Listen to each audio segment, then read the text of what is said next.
সাদাকার মাধ্যমে রোগের চিকিৎসা। একবার একজন ভদ্রমহিলা কিডনি রোগে আক্রান্ত হলেন। অনেক পরীক্ষা নিরীক্ষা ও চিকিৎসা করালেন, কিন্তু কোনোভাবেই নিরাময় সম্ভব হচ্ছিল না। কিডনি প্রতিস্থাপন ব্যতীত কোনো উপায় নেই বলে ডাক্তাররা জানালেন। তিনি ছিলেন ধনী মহিলা, তাই তিনি 5 লক্ষ টাকার বিনিময়ে এক দৈনিক পত্রিকায় কিডনি কেনার জন্য বিজ্ঞাপন দিলেন। খবরটি বিভিন্ন দিকে ছড়িয়ে পড়ল। পরের দিন এক গরিব মহিলা বিজ্ঞাপনে প্রদত্ত ঠিকানা অনুযায়ী হাসপাতালে আসলেন এবং 5 লক্ষ টাকার বিনিময়ে তার কিডনি বিক্রি করতে রাজি হলেন। ডাক্তার তার কিডনি পরীক্ষা করে দেখলেন তার কিডনি ভালো আছে। যেদিন কিডনি প্রতিস্থাপন করা হবে সেদিন অসুস্থ ভদ্রমহিলাটি সেই কিডনিদাতা মহিলার সাথে সাক্ষাৎ করতে আসলেন। এসে দেখলেন তিনি কান্নাকাটি করছেন। জিজ্ঞেস করলেন, আপনি কাঁদছেন কেন? কিডনি দিলে কি আপনার কোনো সমস্যা হবে, নাকি কেউ আপনাকে নিষেধ করেছে? মহিলাটি বলল, কেউ আমাকে নিষেধ করেনি। আমি স্বেচ্ছায় কিডনি বিক্রি করছি, কারণ আমার অসহায় সন্তানদের জন্য এই অর্থের খুবই প্রয়োজন। কিন্তু কিডনি দানের পরে যদি আমার কিছু হয়, তাহলে আমার ইয়াতিম সন্তানদের দেখাশোনা কে করবে? তারা কার কাছে আশ্রয় নেবে? এটাই আমার চিন্তার কারণ। এই কথা বলতে বলতে তিনি আবার কান্নায় ভেঙে পড়লেন।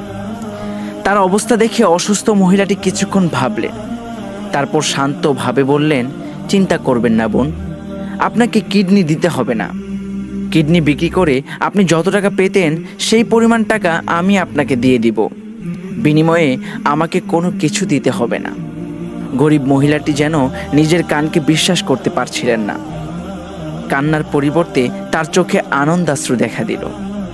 মুখে ফুটে উঠল আনন্দের দীপ্ত রেখা।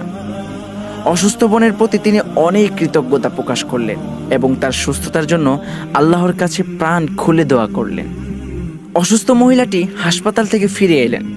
তারপর কিছুটা যেন সুস্থতা বোধ করতে লাগলেন। কিছুদিন এভাবেই যাওয়ার পর একদিন তিনি হাসপাতালে গেলেন এবং কিডনি চেক আপ করালেন। কিন্তু এবারের রিপোর্ট দেখে ডাক্তাররা হতবাক হয়ে গেলেন। কি বিস্ময়কর! আপনার কিডনিতে তো রোগের কোনো চিহ্নই নেই, এ তো একদম সুস্থ। এটা কিভাবে সম্ভব হলো? মহিলাটি বললেন, হ্যাঁ, সম্ভবত আল্লাহ আমাকে স্বীয় অনুগ্রহেই সুস্থতা দান করেছেন। মহিলাটি বুক ভরে আল্লাহর শুকরিয়া আদায় করলেন। রাসূল করিম সাল্লাল্লাহু আলাইহি ওয়াসাল্লামের সেই হাদিসটি তার মনের গহীনে বারবার অনুরণিত হতে লাগলো, যেখানে তিনি বললেন, তোমরা সাদাকার মাধ্যমে তোমাদের রোগীদের প্রতিষেধকের ব্যবস্থা করো। সহিহুল জামে হাদিস 3358, সনদ হাসান।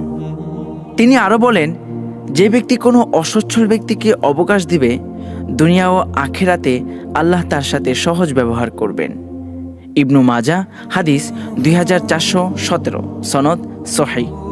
আল্লাহ তাআলা বলেন, যারা আল্লাহর পথে তাদের সম্পদ ব্যয় করে, অতঃপর যা ব্যয় করেছে তার পিছনে খোটা দেয় না এবং কোনো কষ্টও দেয় না, তাদের জন্য তাদের রবের নিকটে প্রতিদান রয়েছে। তাদের কোনো ভয় নেই এবং তারা চিন্তিত হবে না। আব্দুল্লাহ ইবনুল মুবারকের নিকটে জৈনক ব্যক্তি জিজ্ঞেস করলেন যে, গত 7 বছর যাবৎ আমার হাঁটুতে একটি ফোড়া উঠে খুব কষ্ট দিচ্ছে। এই পর্যন্ত অনেক ডাক্তারের নিকট বিভিন্ন চিকিৎসা গ্রহণ করেছি, কিন্তু কোনো উপকার পাইনি। এখন আমি কি করতে পারি? আব্দুল্লাহ ইবনুল মুবারক রাহিমাহুল্লাহ বললেন, তুমি অমুক স্থানে একটা কূপ খনন করো। পানির জন্য সেখানকার মানুষ খুব কষ্ট পাচ্ছে। আশা করি ফোড়াটির মূল অংশ বের হয়ে যাবে এবং রক্ত বন্ধ হয়ে যাবে। অতঃপর লোকটি তাই করল এবং আল্লাহর রহমতে সে আরোগ্য লাভ করল। বন্ধুরা, পরিশেষে বলবো, দান সাদাকা করলে পরকালে যেমন সওয়াব মিলবে, ইহকালেও তেমন উপকার পাওয়া যাবে। তাই সাধ্যপক্ষে আমাদের সকলকে দান সাদাকা করা উচিত। আল্লাহ আমাদের তৌফিক দান করুন। আমিন সুম্মা আমিন। বন্ধুরা, আজকের এই গল্পটি এবং এই গল্প থেকে শিক্ষাগুলো এখানেই শেষ করছি। আগামী ভিডিও পাওয়ার জন্য আমাদের এই চ্যানেলটি সাবস্ক্রাইব করতে পারেন, পাশে থাকা বেল আইকনটি অন করে দিতে পারেন।